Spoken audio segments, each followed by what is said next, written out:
మీ ఇద్దరు జోడి చాలా బాగుంది స్క్రీన్ మీద. As well as my question ఏంటంటే, ట్రైలర్లో ఒక బెడ్ మీద ఇద్దరు ఉన్నప్పుడు మీరు టీజింగ్ చేస్తున్నట్టుంది హీరోని, ఐస్ కూడా కవర్ చేస్తూ ఉన్నారు. సో అది దాని వెనక ఏంటి ఆ స్టోరీ? ఏదో కొంచెం కామెడీ సీక్వెన్స్ వర్కౌట్ అయ్యేలా ఉంది అక్కడ అనిపించింది. సో ఇతనికి ఒక ప్రాబ్లం ఉంది, నాకు ఆ ప్రాబ్లం లేదు నా క్యారెక్టర్కి. అండ్ ఏంటంటే ఎంత తెలిసినా ఏదో ఒకటి కెమిస్ట్రీ వైజ్ ఏదో స్లిప్అప్స్ అవుతూ ఉంటాయి కదా. So no one can like stop themselves from loving each other. So ఆ ప్రాసెస్లో కొన్ని థింగ్స్ అవుతూ ఉంటాయి. ఇంకా మళ్ళీ తన క్యారెక్టర్ చూసుకోవాలి ఏమవుతుందో. అంటే యాక్చువల్లీ ట్రైలర్లో అలా కనిపించింది వచ్చండి, బట్ బేసిక్గా ఫిలింలో తను కావాలని చేయదు. తను జస్ట్ నిద్రలో అలా జస్ట్ స్ట్రెచ్ చేస్తుంటే ఇతనుకున్న ప్రాబ్లం వల్ల ఇతను ఎక్కువ బూస్ట్ అవుతుంటారు జనరల్. One question.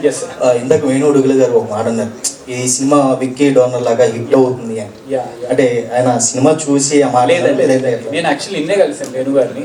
కలిసి అంటే ఎప్పటి నుంచో అంటే మా సినిమాకి రాసిన రైటర్ నాగసాయి ఇప్పుడు వేణు ఉడుగుల గారికి నెక్స్ట్ ప్రాజెక్ట్ రాస్తున్నారు. సో అలా when ever they have common time అలా మన సినిమా గురించి కూడా చెప్పేవాళ్ళు అనమాట.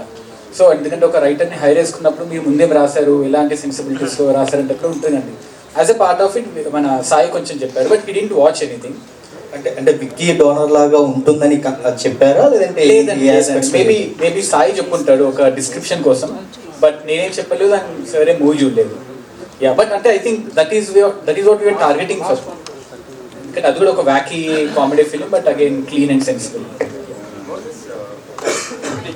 Like as he mentioned, Vicky Donor, like see all this stream of films like Vicky Donor, Manna, OMG2, so all these are in the similar line, talking around sex, right? So for us, it's the start point, and after that, how the story goes, you have to watch in theaters.